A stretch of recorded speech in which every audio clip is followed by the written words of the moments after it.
Welcome to the revamped Kingdomcast. I am Leayha. And I am Seryniti, and we are your new co-hosts. So just to tell you a little bit about us, if you don't know who we are, or maybe you do know who we are and just have no idea where we came from. I started playing WoW in October of 2006. That was a long time ago. And I joined Eternal Kingdom in December of 2016. My husband has actually been a member of this guild for a much longer time than me. I am the social media team lead, so I oversee Facebook, Twitter, Instagram, our YouTube, and also this podcast. I am the ambassador for Imperium Team, which is a mythic raiding team in EK. And I am also the ambassador of community coordination. And I'm Seryniti. I started playing WoW in February 2007. Recently joined EK a little over a year and a half ago in March 2016. I am part of Leayha's social media team. I also I'm a moderator on our website, Twitch, and Discord. And unofficially, Imperium's bacon farmer. He does a very good job with that, too. For those of you stumbling onto this podcast for the first time, Eternal Kingdom is a multi-guild and now multi-game community in World of Warcraft on the US-Proudmoore Alliance server. And just recently, after the announcement from BlizzCon, we made a Horde guild on Area 52 for our alts. Our guild was started by Zayt, our guild master, with one simple goal: to make the world a better place. We currently have 14 teams, 10 mythic and 4 heroic, and a multitude of open runs and non-raid events happening all the time. We focus on being a professional community that pushes progression and collaboration. We are also not just a group of gamers, though. We are a group of people who do want to give back. We recently ran a 12-hour streamathon to benefit the victims of Harvey and Irma, and we raised over $3,000. Last year, we held a 24-hour streamathon for Toys for Tots, and we raised over $5,000. So we will be doing a 24-hour streamathon again in December for Toys for Tots. We actually are currently raising money via a guild-inspired t-shirt, which was designed by Stein, who actually also designed our guild logo. All of the profits from the t-shirts will be going to Toys for Tots. So if you're interested in buying a t-shirt and supporting our cause, please visit our website, which is eternal-kingdom.com. And then be sure to check us out and our t-shirts during our streamathon, which is on Saturday, December 9th. It starts at 12 noon Pacific Standard Time. And you can also visit our website the week of the streams-a-thon, and you can sign up and get your keys carried. Awesome. Our first guest tonight is Hantevirus, King's Court member and team lead of Sellswords. Currently, the Sellswords is a cutting-edge team. It ranks in the top 150. 150 to 200-ish. We've kind of bounced around back and forth between there on our boss kills this tier, 139 for, I think, Maidens, and then 177 for Avatar. So somewhere in there. And we're like 203 in HFC. So, we just kind of bounce around there. Awesome. And kill Jaden soon, right? Let's just got him. Well, let's just say that I'm eagerly looking for news from BlizzCon of when Antorus is dropping. We still have a decent amount of work to do, but phase 1, phase 2, everything up to darkness is like solid. So I think we'll see some forward momentum. I think we'll be cracking darkness on Monday. So I'm looking forward to that. Yay! Awesome. Yeah. So when did you start playing WoW? Well, I started playing WoW in July of 2010. I had been hearing about it for years from friends of mine in another game I played that no one's ever heard of, so I won't even mention it. But and I had been hearing about World of Warcraft for a long time, but I never had. I was like on dial-up at the time. It was really sad. Oh man. And I was a poor college student as well. So I was like, I can't really afford the addiction. I can't, I know I'll just like get sucked in. Can't do it. And then eventually I said to my friends, hey, so I was kind of thinking of playing WoW. And within like 30 minutes, I had an invite and, they got me in the game, started playing, and I just fell in love. The first time that I flew into Ice Crown, I was just floored. I was in love. That was it. Yeah, That was Ice it. Crown was my pretty favorite. awesome. Yeah. So it was pretty much like the end of Wrath. I'm a Wrath baby, a late Wrath baby. Yeah, Ice Crown was my favorite for sure. Mm-hmm. So when did you join Eternal Kingdom? Well, I joined Eternal Kingdom in late January of 2015. I was looking, I've been a progression raider for a couple of years before that, and the state of some guilds is pretty, shall we say, toxic.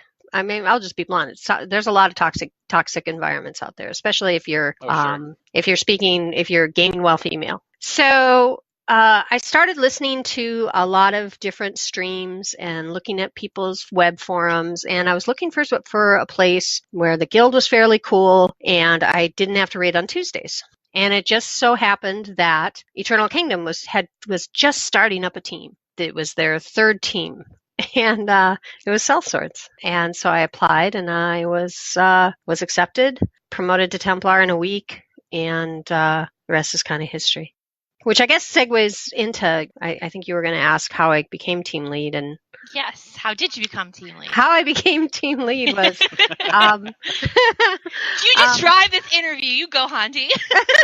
Well, let me just say one more thing about joining Eternal Kingdom as well. So I came to a guild meeting before I had transferred over, and was really impressed with the guild, was really impressed with the 3 pillars of the guild: progression, collaboration, and professionalism, and the fact that it was mandated that it was a respectful, fun environment, because I'd been in a lot of unfun environments. And so the first week I was here, right after I was promoted, I had to tell a raider that he couldn't, or that we wanted him to play DPS. He was a healer, right? Because we were going to trial another healer that night. And he got really angry. He got really angry at me, and gave me a lot of static. And turned out that someone else in the channel was streaming at the time. So when I left channel, he just went off on me, apparently. And, well, not apparently, I later heard the stream. Called me the C word, called me a whole bunch of different names. Was just really, really abusive and angry and hateful in the things he was saying about me. And a lot of it was gender related. So it was brought to the attention of my raid lead, DK named Pressure. And he brought that to the attention of Zate. Zate gave me a temporary promotion to Royal Emissary to let me G-kick the guy. And I was like, wow, okay, I think I found my home. So. Wow. Yeah. So, and I've been here ever since. Pressure, unfortunately, had some real life stuff going on, and he was finding he had to step back from raiding. And so he started not being able to run the raid, and so I ended up stepping up and just kind of keeping things going, and did recruiting. And when he decided he had to quit playing, like a month later, Zate put me in charge of the team, and I've been team lead ever since. Awesome. So Yeah. What's the favorite raid you've ever done with your team? I would have to say that HFC was probably my favorite. And there's a couple of reasons for that. I mean, everybody talks about how it was this incredibly long tier, and it was. It went on for a long time. But the things that I really liked about it was we were coming together as a team. It was the first tier that we cleared content, and we passed up some of the other teams another team that was in the guild at the time that had been less than charitable about us about our skill set, which was unusual for this guild, of course. And of course, they're no longer here. But so we passed them up, and things just started to come together and started to click. And it just it was really exciting when we killed Archimond. It was really great. So yeah, it was just a lot of fun that tier. And Gorefiend was my favorite fight, which some people are like, oh my God, Gorefiend progression was terrible, because it killed a lot of guilds, to be honest. Yeah. But I'm an unholy DK, so it was like, yeah, I'll just sit here and tick and stay on the boss and woot. So I was like one of the whittlers, and my job was pretty simple, and I just had a really great time doing it. So that was what I think I liked the best. Awesome. So what was your favorite part of this tier? The fact that it's ending. I couldn't agree with you more. Yeah. I have some criticisms of this tier. I think the soak mechanics have been excessive. I mean, the tuning of the last two bosses, there hasn't been a very even flow in progression of, easier bosses to harder bosses. There's been like these big spikes. And Avatar and Kill Jaden are kind of insane. And also guild killers. A team that used to raid in the guild here has stopped raiding without finishing KJ. And there's a lot of teams and guilds that are dying all over Azeroth, and just like I think just on the rocks of Kill Jaden. It's just it's grindy, and the burnout rate for raiders is really high. So I'm hoping that that's being seen by the powers that be, and that the next tier will be less grindy. But we'll see. We'll see. I'm looking forward to Antorus, and I'm looking forward to this ending. So I'd be really hard pressed to say there was anything that I liked best about this tier other than that it's going to be ending. In terms of fights, okay, I'll be fair. The fight I probably like the most is I'd have to say Mistress. I like that fight a lot. Are you insane? Pretty fun. I know. I might be, but I like that fight a lot. And actually for a long time my team used to laugh at me because every time we got on Demonic Inquisition, I would say, this is my favorite fight. And they would like, we know, Auntie. You've told us that every time. I was like, yeah, but I just really like this fight. So I really like that fight. So besides the entire tier, what did you find the most challenging? Besides the whole tier. Well, are you referring to bosses, or do you want to hear about bosses, or do you want to hear what made this tier so challenging? Because for me, as a team lead, what has been the most challenging about this tier is managing raider burnout. You want your raiders to do a certain level of put time and effort into their characters and keeping going, but not at the expense of like their sanity. So managing roster, because there has been burnout, and recruitment has been a harder task and has taken up more time than it has any other tier. And from what I understand, people are saying this all over, that recruitment has been really tough. So those things are what I find the most challenging. Is just the keeping the team together and keeping going has been the most challenging part of this. But we're almost through it, and so that's really going to be awesome. I do hope that we have a little time between killing KJ and the next tier, because it would be nice to have a little bit of downtime. We could use it. And that's one of the things I liked about HFC was we did have downtime, even though it was a lot of downtime. It was a lot. That was a ton of downtime. It was a ton of downtime, but it was downtime. And from Nighthold to TOS, basically since Emerald Nightmare came out, there hasn't been a break. There hasn't really for mid-level teams like ours, there has not been a break and a time to just sort of take a breath. It's been finish this, go to this, do that, get on it, do this. It's just been very intense. It's been a very long year. I've been around WoW from the very beginning, and I just remember back in the day there being a lot more time in between. Mm-hmm. It's just we don't have that anymore. I think they're afraid of people losing interest, but I also think that people still lose interest no matter what you do, because when you push stuff like this, it just doesn't work. Mm-hmm. Mm-hmm. So, other than obviously KJ and Avatar, what boss did you find the most difficult? Other than Avatar and KJ are nightmares. Well, other than Avatar and KJ, I guess probably, there are a lot of things that make up, for me, when I look at a boss, that make up the difficulty of the boss. So there are some bosses that when you're doing them, you can see progression and you can see that you're making progress. KJ is one of those bosses. And I found that to an extent with Avatar as well. Other bosses, there's just, you're just going along and all of a sudden you just blow up. And you know who I'm talking about.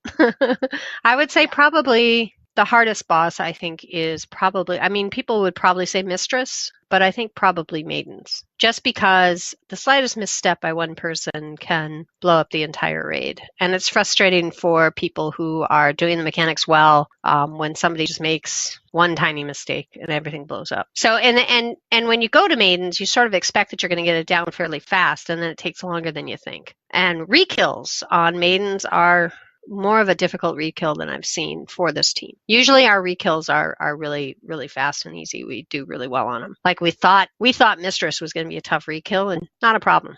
We thought Maidens would be an easy re-kill. It's a little bit more of a problem. Avatar was also a challenging re-kill too. So I know the answer is probably going to be not much. Mm-hmm. So what will you miss most about this tier, and what will you miss the least?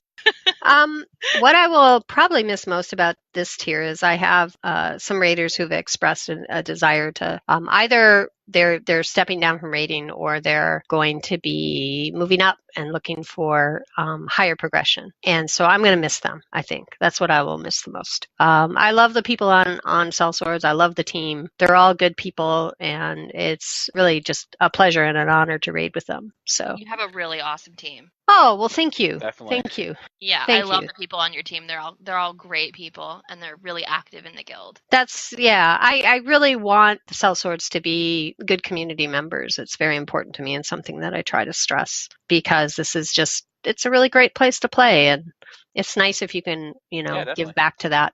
And what will you miss least? What will I miss the least? I know this answer. There are so many things that I won't miss. That I mean, that's a tough question to answer, because I don't know what from this tier is going to carry over into Antorus at this point. So I don't have a good answer for that. I understand and agree. Yeah. You don't know if they announced any Antorus dates today, did they? Not yet. Okay. Someone said that they can't believe no one asked that in the Q&A. I think they vetted all those questions. They do. So, and they don't want to answer it. I mean, that would be the only question I would want answered if I was at BlizzCon right now. Yeah, it's why I've been trolling Twitter, not trolling it, but scanning Twitter heavily over the past 2 days. Yeah, to see if anyone said anything. Okay. Yeah, the past couple times I've been at BlizzCon, they screen all the questions. So if you get in line, then they'll screen them first. I see. Those rats. Oh yeah.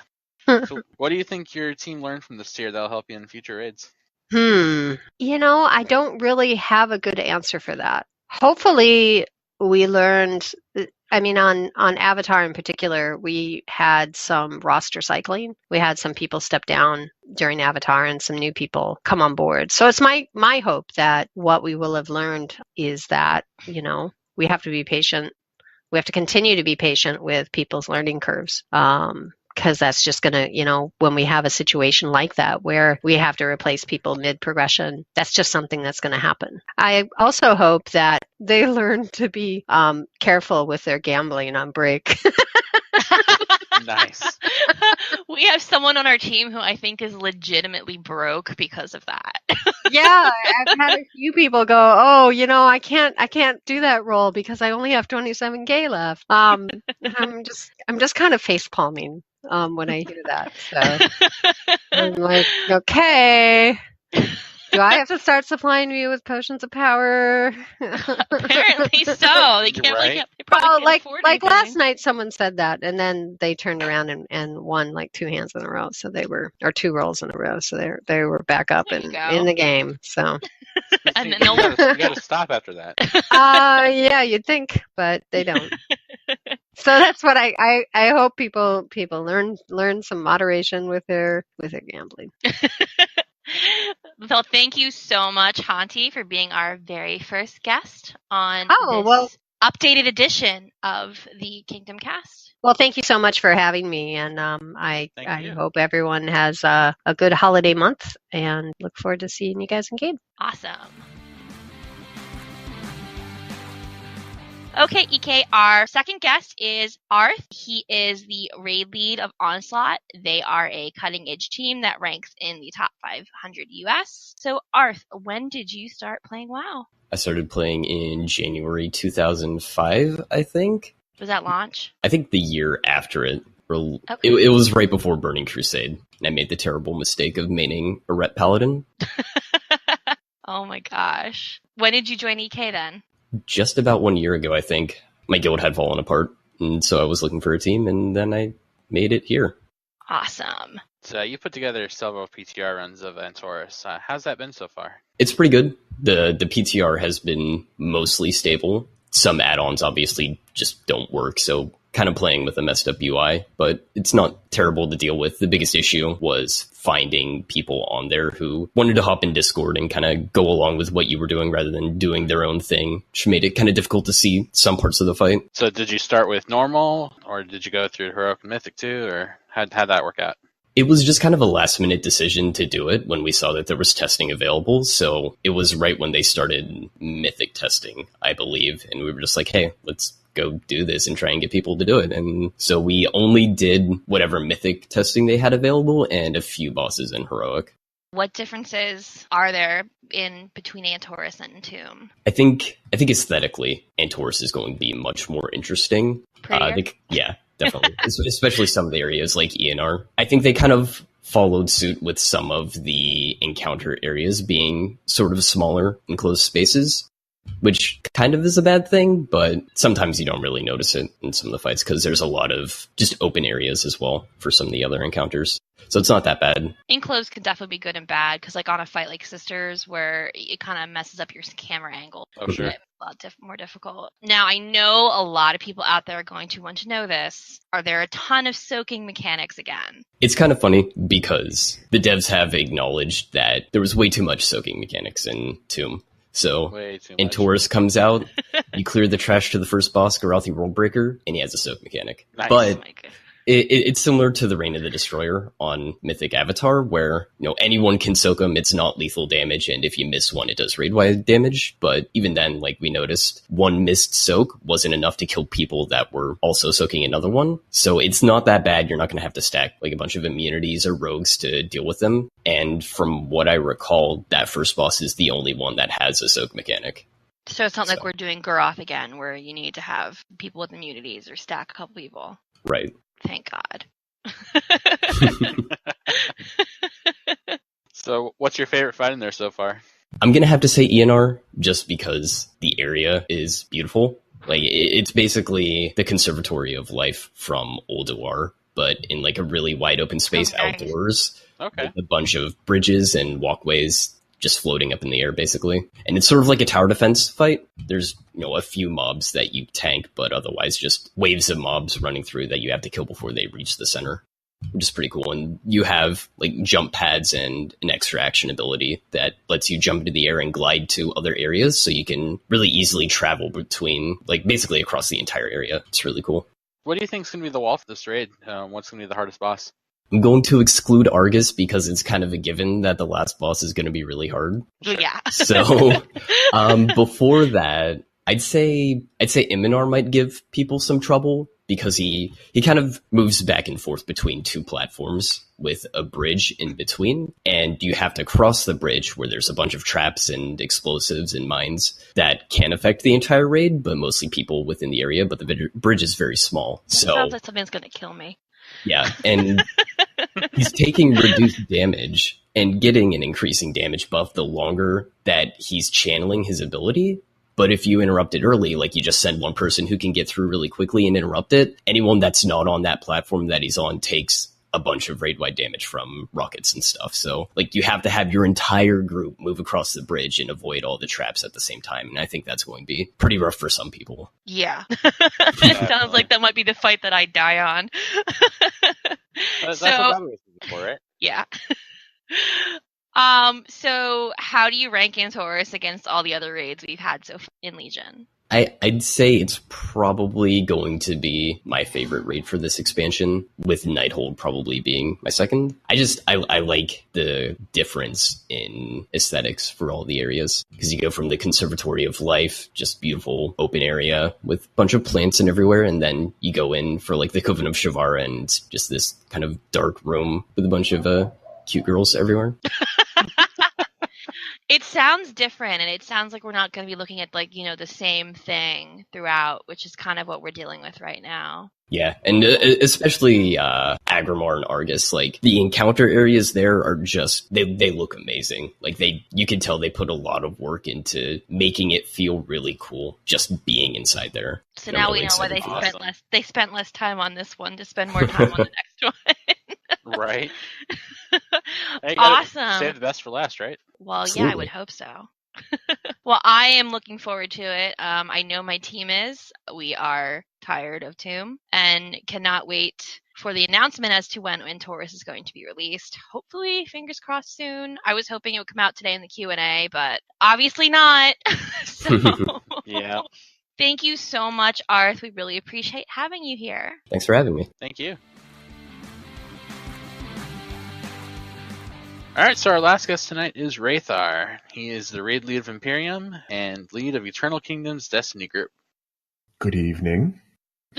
When did you start playing WoW? Well, we were actually just talking about this, so I went back and I actually looked because I've had a couple of different accounts during the years, and there was like mergers and movings and all this other stuff. So the closest I can get back to it is around, where was it? It was around patch 1.7, which was the Rise of the Blood Gods. So that's vanilla way back when they released Zul'Gurub. So it was in between that one and 1.8. So that puts me anywhere between September and December of 2005. So far longer than I want to admit to. But you just did. I know, but I don't even want. I hate to sit there and think how much money I've given to Blizzard over the years, just in subscription fees. That's a big amount. We all have. So when did you join Eternal Kingdom? So my wife actually started in Eternal Kingdom, so I was kind of bored. I didn't have anything to do, so I decided, hell, I'll go and just hang out with her. So I think it was November of 2016, so I'm actually coming up on my 1 year. Yay, happy anniversary. And how did you guys find out about EK? Let's see. Zen was looking for a raid guild and ended up trialing with, I guess C Team internally. I guess they were still champion back then, but she had a trial with C Team when they were still internal. So that, I don't know how she found it. She just did. She has a knack for finding weird guilds and stuff like that. Weird guilds. You know my wife. Yes, we do. But she's just like, yeah, go check this out. She goes, it's this huge guild, and I really wasn't doing any raiding at that point because the guild that I was in they wanted to go and merge with this other group, and I really didn't. I was with them for a little while, and it kind of sucked. I didn't really like them, so I said, you know what, I will go see what they're doing, and if nothing else, just kind of hang out. And I transferred over, and then it just kind of snowballed from there. So it went from just hanging out to trialing with one team, and then trialing with another team, and then taking over that team, and it kind of brings us to now. Yeah, it does. So Destiny was just released recently for PC, and I know you're huge on that. What made you want to expand to Destiny? Honestly, I wanted to play Destiny from the beginning, just because I like shooting aliens in the face. It's the thing. But when Blizzard and when Bungie came out and said, yeah, we're going to be putting it on, we're going to put it on Blizzard servers. It's going to be integrated with their, Battle.net friends list and all this other stuff. I was like, you know what? We need to talk about putting together a team. And Zate probably stored that somewhere in the back of his head. And then when we started getting a little bit closer, I had mentioned again, I'm like, hey, we should probably put together a raid team. And then, we had our first interest meeting, and I just kind of was like, you know what? I will be happy to put together a couple of things, couple of spreadsheets, and then it just kind of landed in my lap of, we're going to have you do the teams, we're going to have you do this and do that. So as with many things in this guild, you step forward and you open your mouth once, you're going to end up finding some work to do. Which isn't a bad thing, but no, it's not. Because they usually, the more people that find something to do, the more the community grows, and the more people are invested in the community and more stick around. And something that I worked a lot with incoming students back when I was in college, and the one thing that we told them was, you get out what you put in. So the more you put in, the more work you do, the more meeting friends, joining clubs, doing this kind of stuff, the more you'll get out of your college experience. And the same is true for Eternal Kingdom. The more you do, the more you put yourself out there, and the more that you can help the community grow, the more you will enjoy your time in it. Absolutely. Was just kind of the way it ended up. What makes Destiny different from other games? I don't know. I don't know if it's necessarily different from other games. I mean, obviously it's different from like the real-time strategies and whatnot, but I think Bungie really hit the nail on the head when it comes to building a shooter. The controls for it are they're really easy to pick up. There's really not much you need to learn in regards to playing the game.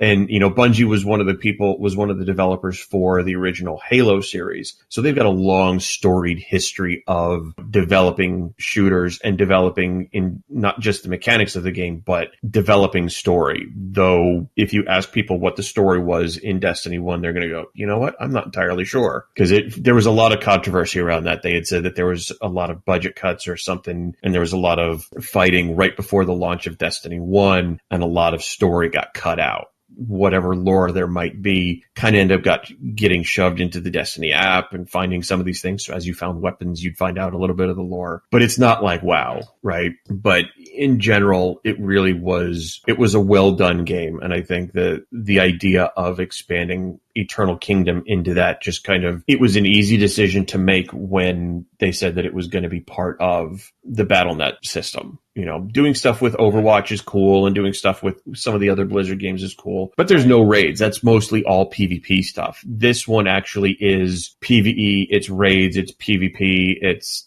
all that kind of stuff. We'll see where it goes, but we've been really successful in the past 2 weeks thus far. Awesome. I didn't know it was kind of like a Halo type thing, so maybe I will have to try it. I've never actually played Halo. I own one of them on Xbox One, but I've never actually played it. But they're like, you find, so Bungie for whatever reason has a big thing with the number 7. So they've done that in the original Halo games from what I've read, but there were also missions in the original Destiny where you could only do it on like the 7th of the month, or, only sometime in July. Like you had to go grab 7 of these. Like it's just, you see it littered throughout the entire story in the entire game. So how many Eternal Kingdom members have joined the Destiny clan? It's kind of tough to say, because you can do it through, you apply, and I use the word apply very liberally because it's just one button that says, hey, I'd like to join. Like there's no application process or anything. We have 97 people in the actual group itself. The downside is that there's no easy way to kind of match up and say, okay, this is an EK person or this is not an EK person yet. So that's actually one of the things I have on my list, is to figure out and see if we've actually encouraged people outside of the community to come in yet. 97 out of 100. So I mean, we're actually almost at cap and are going to have to expand and do like an Endless Kingdom. Endless Kingdom it. We're going to have to, because there comes a point where we're full. And I think, like I said, we're only 2 weeks in. I think some people will probably leave, and I think other people will see some of the other content coming out and going, hey, I want to go play that and want to join, and I won't have a spot for them. This isn't like WoW where you can have alts, right? So it's 90 with 97 members, legit, like no alts. Right. So the way it works is it's tied to your BattleNet account. So there are 97 BattleNet accounts signed up and tagged as EK within the Bungie system. Now, underneath that, you can have an alt. So there's 3 different classes. So it's the Hunter, it's the Titan, it's the Warlock. So a couple things that we're familiar with. But within the system, it only counts your battle tag as one person. So it's not counting characters, it's counting actual unique players. Okay, awesome. So you haven't been able to figure out if we've been able to bring anybody new into the EK community via Destiny? Not sure yet. I know that we have at least 4 or 5 people that were WoW players, a couple of them from the Imperium team that are, they retired from playing. They weren't playing WoW anymore, but they wanted to come back and play Destiny 4 EK. So I will say 3 or 4 I can guarantee. Outside of that, it's going to take a little bit more doing to figure out. That's kind of nice, though, to have a place where people who don't want to play WoW anymore but want to stay in touch with the community can go. They can still play with the community, but they can do it on Destiny if they've just been burnt out from WoW. Which a lot of people are. Well, Blizzard kind of takes their time in between some of these content patches, and it's like you said, it's a nice place to kind of burn off some steam. It's honestly something that you can kind of go do, for lack of a better term, do some of the quote unquote daily quests over there, and then put down and not have to worry about grinding anything. So no artifact power over there. Not entirely, no. Not entirely, Not to but the there's scale that we got. no, absolutely not. There's a certain, so the way it works is you level your character from 1 to 20. 20 right now is the max. As you do that, you gain gear, and each piece of gear has a kind of like an item level, just like we do in WoW. And you, in order to access some of these things, so raids being one of them, Nightfalls, which is their version of Mythic Dungeons, you need to have a specific item level, or what they used to call light level. So the grind doesn't necessarily end as soon as you hit 20, like you're at 305 and you're perfect. No. So you kind of have to work your way up. So that's still going and doing dungeons, for lack of a better term, and going and doing daily quests and whatnot. But it's not, I don't think it feels as grindy as I think WoW can be sometimes. So what's your favorite part of the game? I like shooting things in the face. honestly, it's kind of tough to say. Awesome.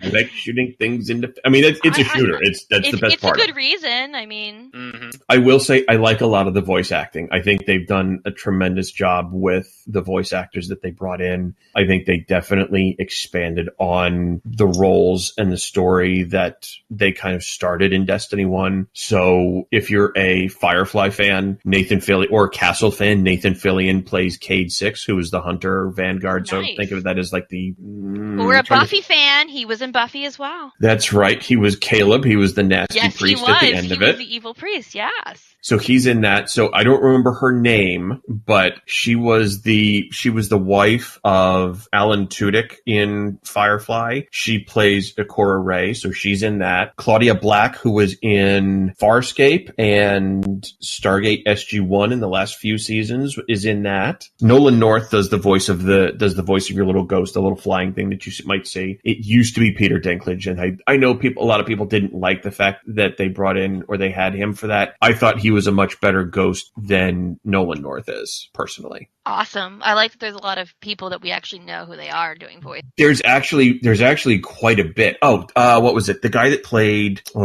played Davy Jones in Pirates of the Caribbean plays the speaker. So he's in that. Okay. There's a guy that I think was in Lost, and I forget his name, plays somebody else. Like there was a lot of voice actors in that. If you look it up on IMDb, you'd actually be surprised how many are in there. That's awesome. Oh, yeah. So what's the most challenging part of Destiny right now?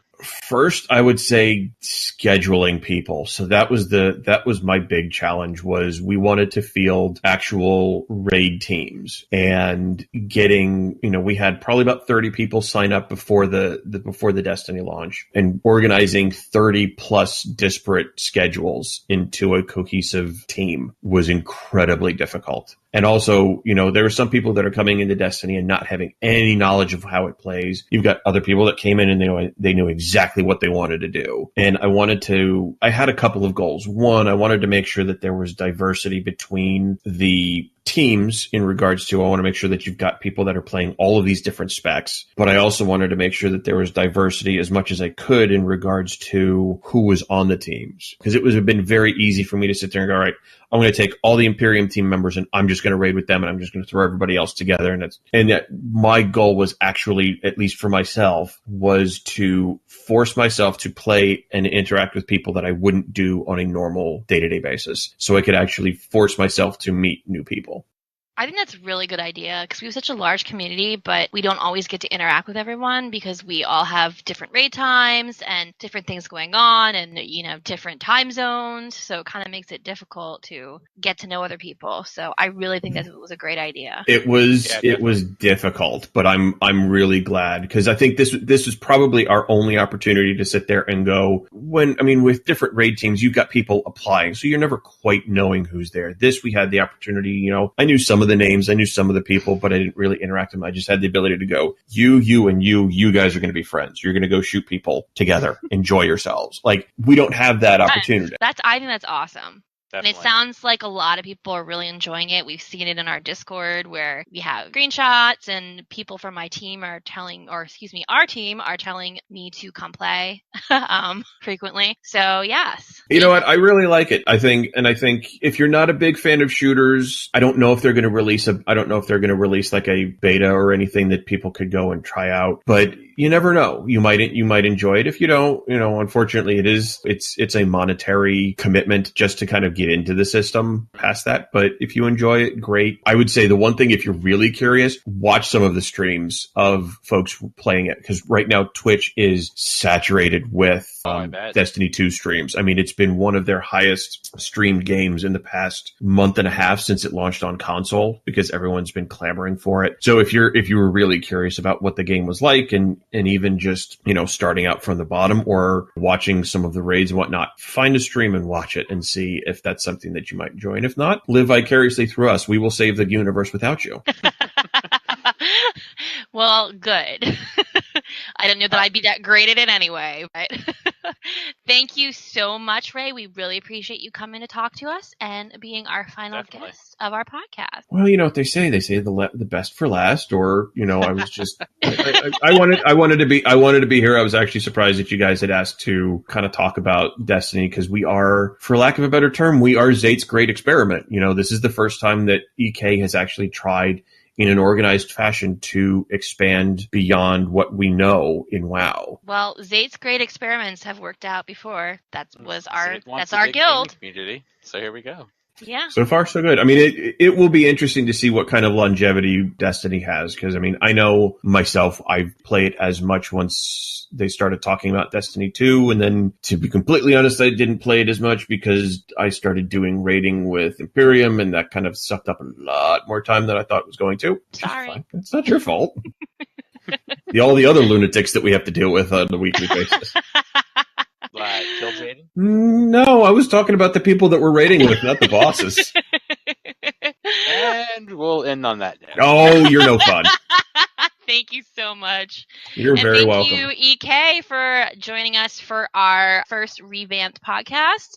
Come and listen to us next month. See you then. Bye-bye.